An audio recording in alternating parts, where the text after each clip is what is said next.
औज़ुबिल्लाहिमिनश्शैतानिर्रजीम बिस्मिल्लाहिर्रहमानिर्रहीम। अस्सलाम वालेकुम स्टूडेंट्स, सेकेंडरी फिजिक्स में चैप्टर नंबर 13 में टॉपिक नंबर 13.4 है आपका आज ओहम्स लॉ। आज हमने देखना है कि ओहम्स लॉ क्या होता है। तो सबसे पहले हमने देखा कि करंट क्या चीज़ होती है। फ्लो ऑफ चार्जेस को हम कहते हैं कि ये करंट किसी क्रॉस सेक्शन ऑफ एरियाज में से चार्जेस फ्लो कर रहे हों, एक सिरे से दूसरे सिरे की तरफ फ्लो कर रहे हों, तो हम कहते हैं जी इस क्रॉस सेक्शन ऑफ एरिया में या इस कंडक्टर में करंट फ्लो कर रहे हैं। ठीक है, तो नेक्स्ट हमने देखना है कि आज करंट जो है वो किस तरह ओहम लॉ में हमने ये देखना है कि करंट किस तरह या किस क्वांटिटी से कितनी मिकदार में एक सिरे से दूसरे सिरे जो है वो फ्लो करता है या जाता है। ठीक है, तो ओहम लॉ ने अपना ये साइंटिस्ट था जर्मन जॉर्ज सिमन ओहम्स, इसने एक लॉ पेश किया। उस लॉ के मुताबिक the current flowing through a conductor is directly proportional, यानी जो आपका करंट फ्लो करता है, फर्स्ट कर लें इसकी मैथमेटिकल आपको पता है करंट जो है वो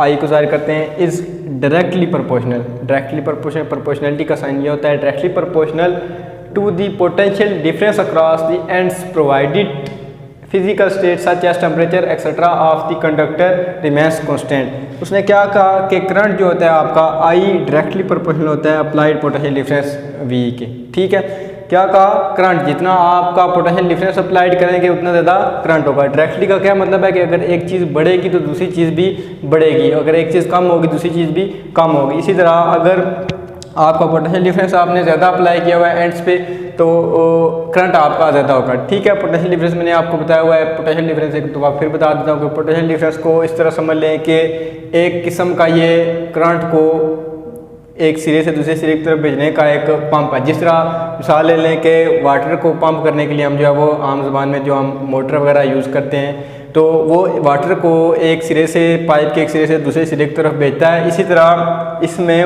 वो जो है पोटेंशियल डिफरेंस है ये करंट को एक सिरे से या दूसरे सिरे की तरफ आप कह लें कि पंप करता है। ठीक है, तो जितना आपकी ये पोटेंशियल डिफरेंस ज़्यादा होगा आपका करंट उतना ही ज़्यादा होगा, जितना आपका पोटेंशियल डिफरेंस कम होगा करंट उतना ही कम होगा। ठीक है, इसको हम इस तरह लिख सकते हैं वी डायरेक्टली प्रोपोर्शनल आई। और आप देखें प्रोपोर्शनलिटी का साइन ख़त्म करने के लिए हम इक्वल का साइन लगाते हैं और उसके साथ एक कांस्टेंट आता है। ठीक है, तो ये v इज़ इक्वल टू आई, इसके साथ एक कांस्टेंट r आ जाएगा। इसको हम कांस्टेंट ऑफ प्रोपोर्शनलिटी या इसको हम r को रेजिस्टेंस ऑफ कंडक्टर कहते हैं। ठीक है, अब रेजिस्टेंस क्या है, फर्स्ट कर लें एक कंडक्टर है। ठीक है, कोई भी cross section of area wire है, कोई भी वायर है आप ले लिए, क्रॉस सेक्शन एरिया ले लिया। ठीक है, आपको पता है कि इसमें एटम्स मौजूद होते हैं, एटम्स के साथ इसमें कुछ लैटिस एटम भी मौजूद होते हैं। ठीक है, लैटिस एटम का क्या मतलब है कि जो जिन एटम्स ने अपने इलेक्ट्रॉन को फ्री किया हुआ है, अपने इलेक्ट्रॉन लूज़ किए हुए हैं, ठीक है, वो भी इसमें मौजूद होते हैं। ठीक है, अगर इनको हम बैटरी से कनेक्ट करें,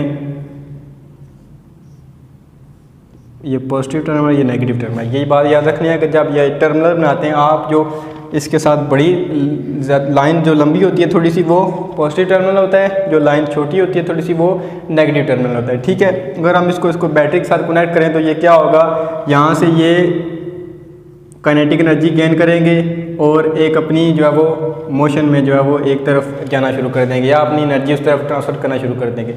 अब देखें, जब ये अपनी एनर्जी एक दूसरे से ट्रांसफ़र कर रहे हैं तो इनकी मॉलिक्यूल्स की अपनी कुछ थर्मल एनर्जी होती है, ये आपस में बम्पिंग कर रहे होते हैं या रैंडम मोशन में क्लूजन कर रहे होते हैं, ऊपर नीचे ऐसे रैंडम मोशन कर रहे होते हैं। जब देखें इनको कोई भी चीज़ मोशन कर रही हो या रैंडम मोशन या क्लूजन कर रही हो, कोई चीज़ हम उसके भेजने की तो कोशिश करें, कोई भी चीज़ भेजने की कोशिश करें, तो क्या होगा, उसको अपोजिशन होगी, इनसे टकरा के उसको आगे जाना होगा। तो इसलिए क्या होता है, रेजिस्टेंस का मतलब होता है उर्दू में मुज़ाहमत, या इसको आप कह लें कि अपोजिशन या फ्रिक्शन ऑफ फोर्स होती है एक किस्म की कंडक्टर में, जो करंट को गुजरने के लिए रोकती है या उसको रास्ता प्रोवाइड करने के लिए हर्डल या दरमियान में रुकावट पेश करती है। ठीक है, तो रेजिस्टेंस जो है वो, अगर यहाँ से हम जो है रेजिस्टेंस की वैल्यू निकालना चाहें तो ये R क्या हो जाएगा, R इज इक्वल टू आई, इधर मल्टीप्लाई और इधर जाकर डिवाइड हो जाएगा, ये V बाय आई हो जाएगा। ठीक है, तो इसका देखें इसके साथ इनवर्स रिलेशन है, यानी जितनी ज़्यादा रेजिस्टेंस आपकी होगी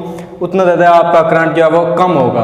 रेजिस्टेंस ज़्यादा होगी तो करंट कम फ्लो करेगा, अगर रेजिस्टेंस कम होगी तो करंट ज़्यादा फ्लो करेगा। इनवर्स का क्या मतलब है कि एक चीज़ बढ़ जाए और दूसरी चीज़ कम हो जाए। ठीक है, तो ये हो गया रेजिस्टेंस। ठीक है, तो अब हम देखते हैं कि इसका ग्राफ जो है वो ग्राफिकली हम देखते हैं कि ये किस तरह इसका बिहेवियर शो करते हैं। ठीक है,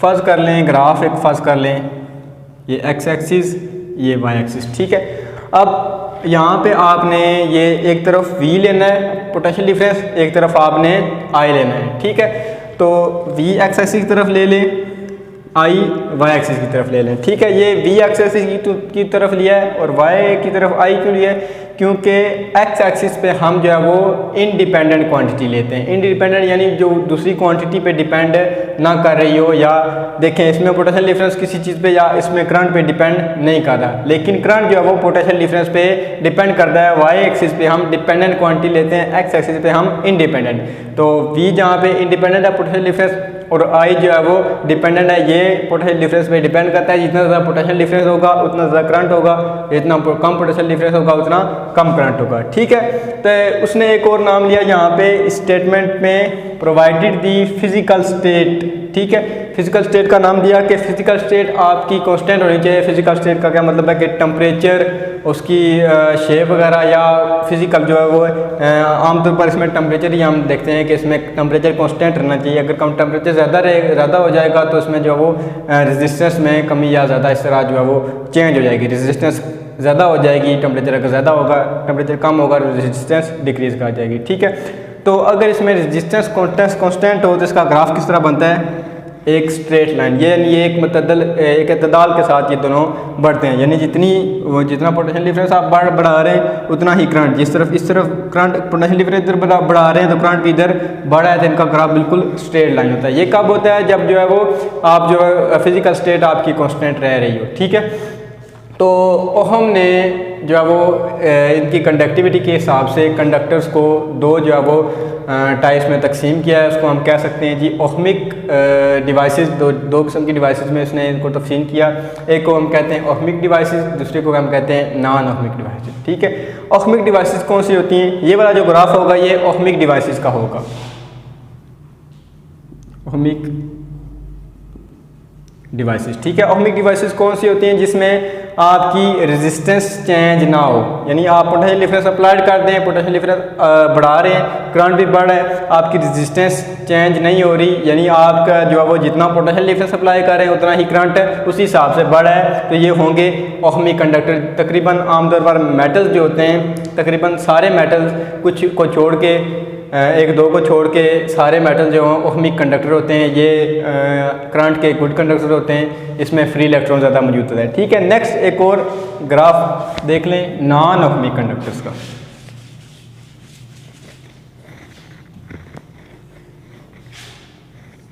इसमें भी इसी तरह एक्स एक्सिस पे पोटेंशियल डिफरेंस, वाई एक्सिस पे करंट। ठीक है, ये इस तरफ बढ़े। अब देखें, अब अगर यहाँ पे पोटेंशियल डिफरेंस आप अप्लाई करेंगे तो पहले तो कुछ देर जो है वो ये बिल्कुल एक दूसरे के साथ कांस्टेंट रहेंगे, यानी रेजिस्टेंस चेंज नहीं होगी। आहिस्ता आहिस्ता टाइम के साथ इसको इधर सीधा जाना चाहिए अगर ये ओहमिक होगा। अगर नॉन ओहमिक हुआ तो ये इसमें थोड़ा सा डेविएट होके जो है वो इसमें सीधा हो जाएगा। ठीक है, सीधा होने का क्या मतलब है कि आप देखें पोटेंशियल डिफरेंस तो बढ़ रहा है लेकिन करंट नहीं बढ़ा। इसका क्या मतलब है कि इसकी रेजिस्टेंस इंक्रीज कर गई है, जिसकी वजह से करंट देखें, करंट इधर आगे की तरफ ऊपर की तरफ बढ़ना चाहिए या इसको ऊपर की तरफ जाना चाहिए, तो ये ऊपर नहीं जा रहा, ये इसने सीधा जो है वो डेविएट होके सीधा हो गया। इसका क्या मतलब है कि पोटेंशियल डिफरेंस तो इस तरफ बढ़ रहा है, पोटेंशियल डिफरेंस हम बढ़ा रहे हैं लेकिन करंट नहीं बढ़ा, तो ये क्या होंगे? ये नॉन ओहमिक डिवाइसेस का ये इस तरह का ग्राफ होगा। ठीक है, एक और ग्राफ भी होता है इनका। अगर हम सेमीकंडक्टर ले लें तो ये इसका ग्राफ जो है वो इस तरह बन जाएगा। ये भी नॉन ओहमिक कंडक्टर का डिवाइसेस का ग्राफ होता है, ये इस तरह का ग्राफ होता है। ठीक है, इसमें भी रेजिस्टेंस जो है वो इंक्रीज़ कर जाती है, तो वो नॉन ओहमिक इधर से डिक्रीज़ कर रही है, उधर से इंक्रीज़ कर देती है, ये भी नॉन ओहमिक का ग्राफ हो गया। ठीक है, तो बेसिकली आपने ओहम लॉ में याद क्या रखना है कि आपका करंट जो है वो डायरेक्टली प्रोपोर्शनल होता है किसके?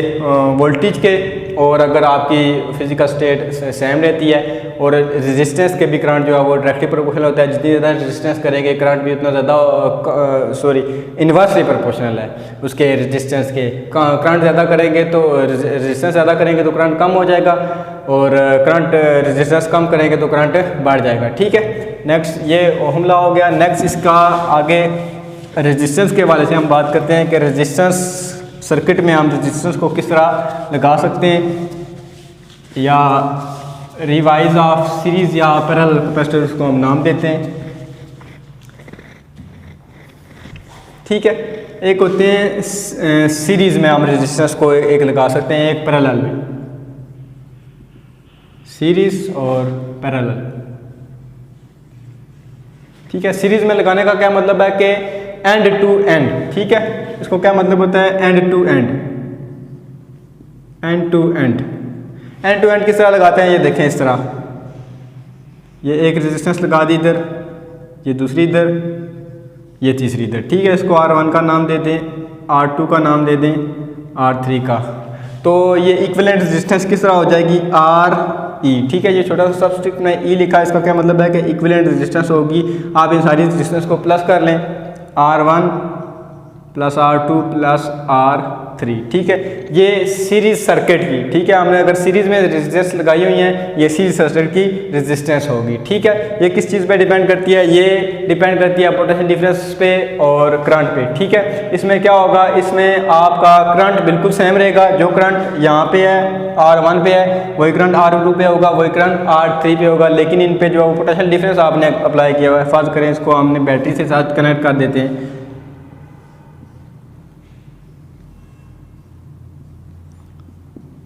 ठीक है, अगर हमने बैटरी के साथ कनेक्ट कर दिया तो ये करंट इस तरफ फ्लो करेगा और ये करंट जो है वो यहाँ पे, जो करंट यहाँ पे होगा R1 पे, वही करंट R2 पे होगा, वही करंट R3 पे होगा, लेकिन इनका पोटेंशियल डिफरेंस जो यहाँ पे पोटेंशियल डिफरेंस है वो कुछ और होगा, जो यहाँ पे पोटेंशियल डिफरेंस कुछ और होगा, ये जो यहाँ पे होगा कुछ और होगा, यानी कम होता जाएगा। ठीक है, नेक्स्ट दूसरे होते हैं पैरेलल सर्किट्स। ठीक है, रेजिस्टेंस को हम पैरेलल भी लगा सकते हैं। फॉर एग्जांपल एक रेजिस्टेंस ये लगा दिया हमने। पैरेलल का क्या मतलब होता है कि side by side, side by side. ठीक है, दूसरी रेजिस्टेंस को इस तरह लगा दें, तीसरी को इस तरह लगा दें। ठीक है, इसको R1 का नाम दे दें, R2 का नाम दे दें, R3 का, और इनके एंड्स को आपस में जोड़ दें।